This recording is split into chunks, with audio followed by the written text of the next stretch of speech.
Naam, leo tumepata bahati ya kuweza kukitembelea Chuo Kikuu Mzumbe Ndaki Kuu ya Morogoro, chuo kikongwe kabisa katika masuala ya public administrations pamoja na sheria. Lengo kuu la kuweza kukitembelea chuo hiki ni kuweza kufanya mahojiano na baadhi ya wanafunzi kutoka katika chuo hiki. Ni kuweza kuwaulizia kama wanaweza kuwa na uelewa juu ya application ya Ndomi na ni namna gani ambavyo inaweza kuwasaidia wao kama wanafunzi sasa na hata baadaye mara baada ya kuwa wameweza kuhitimu masomo yao. Napenda kumkaribisha mwanafunzi kutoka katika chuo hiki ambaye yeye atajitambulisha na pia ataweza kuielezea application ya Ndomi kwa undani zaidi.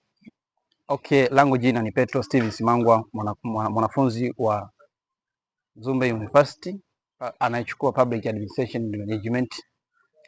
Ni kweli nina uelewa na hii Ndomi application kwa sababu ni mtumiaji.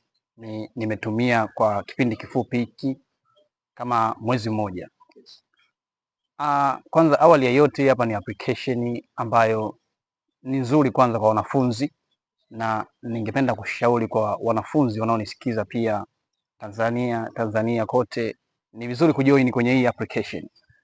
Yeah. Okay. Na unahisi hii application ndio tunasema kwamba ni nzuri na inaweza ikawa msaada kwa wanafunzi, na je, inaweza ikawa msaada katika maeneo yapi hasa kwa wanafunzi hawa?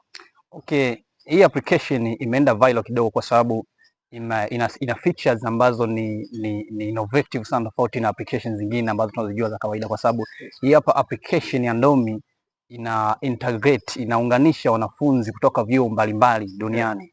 Unaona? Lakini pia ukiachana na hivyo, inatoa fursa kwa vijana kama za employment, kwa sababu hii application be connected na makampuni mbalimbali ambayo yanaweza yaka access product kutoka kwenye vyuo tofauti tofauti. Okay. Okay. Sawa. Unahisi inaweza ikawa labda ina mchango labda kwa taifa au kwa jamii kwa namna moja ama nyingine, tunaweza katika economic growth pamoja na innovations?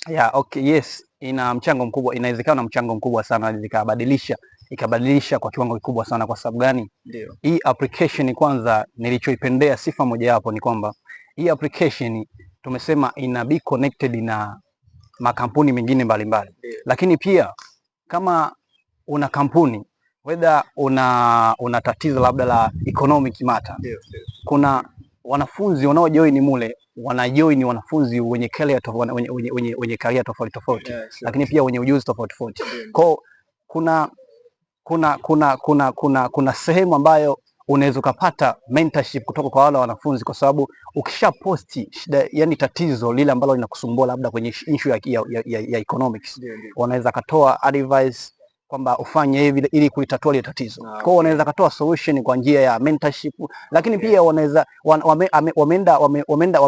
wameenda extra mile kwamba anaweza ukapata nafasi ya kutembelewa kabisa na wale wanafunzi direct. Yeah. Na labda una ushauri gani, kwa sababu wewe tayari ni mwanafunzi na unachukua masuala ya public administration hapa chuoni? Una ushauri gani wewe kwa upande wako ambao ukijaribu kuangazia zaidi katika niche au career yako ambao unaisomea katika masuala ya uongozi? Okay, ushauri wangu ni kwamba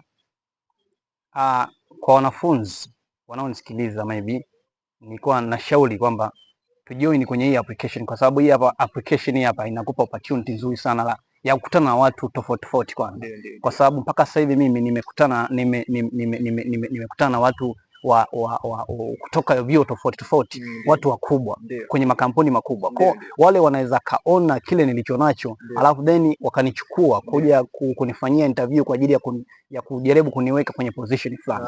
Kwa nashauri, kwa sababu hii hapa inatoa employment opportunity kwa wanafunzi, kwa vijana. Okay, tofauti na zile applications zingine. Okay, kama ulivyoweza kuweza kumsikiliza ni Mr. Petro Simangwa, kama alivyoweza kujitambulisha, ni mwanafunzi wa Chuo Kikuu Mzumbe hapa, na ameweza kuchangia mawazo yake na ameweza kuonesha utofauti wa application ya Ndomi pamoja na mitandao ya kijamii mingine. Na labda tukiweza kufunga na swali moja la msingi ambalo labda inawezekana labda ni la muhimu, Unahisi ni kwa nini labda application ya Ndomi iliwekwa katika engo ya kuwa ni social media, kwamba wanafunzi wa posti, wa like, wa comment au kuweza kufanya zile engagement? Unahisi labda ni kwa nini? Hii hapa imewekwa vile kwa sababu ya kuweka mfumo rahisi kwanza, cha kwanza, kwa sababu ingelikuwa ni kwamba kwa njia ya link ingekuwa ni difficult kwa wanafunzi wote kufanya ku access ile application. Kwa ndo maana hii hapa imewekwa kwenye kiwango cha chini, kwenye kiwango ambacho ni simple, ina simple procedure ambazo kila mtu anaweza access kwa urahisi zaidi. Okay. Yeah. Sawa. Naam, asante sana kwa kutusikiliza. Mimi naitwa ni Joseph Fabiani na karibu sana katika video zingine zinazofuata. Chao.